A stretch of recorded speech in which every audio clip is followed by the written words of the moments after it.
De réellement changer de situation, il y a beaucoup de choses que tu vas devoir arrêter. Et ça, dès aujourd'hui. Si tu penses qu'il faut ajouter de nouvelles choses pour que ta situation, elle évolue, euh, je suis là pour te dire qu'il faut d'abord retirer certaines choses que tu refuses d'abandonner.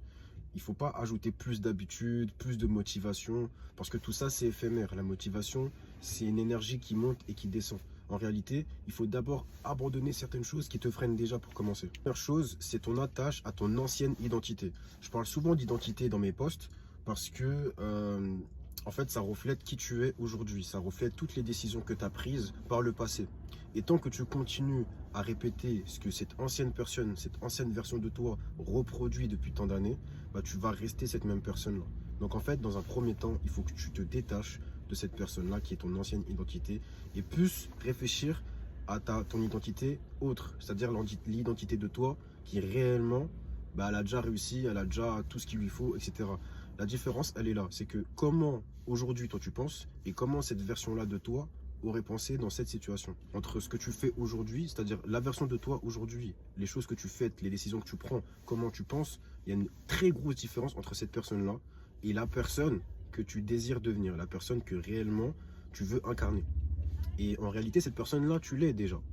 Mais il faut que tu adoptes ses habitudes à elle. Il faut que tu adoptes son schéma de pensée. Et pour ça, il faut supprimer ton ancienne identité. En numéro 2, la validation extérieure.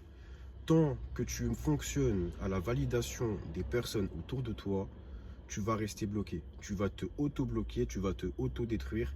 Parce qu'en fait, comment tu penses, tes émotions, les actions que tu vas faire, ça va dépendre de toutes ces personnes-là, de toutes ces choses qui sont autour. Tant que tu restes attaché à ça, à l'avis des gens qui te confirment que tu es assez, tu ne vas pas avancer.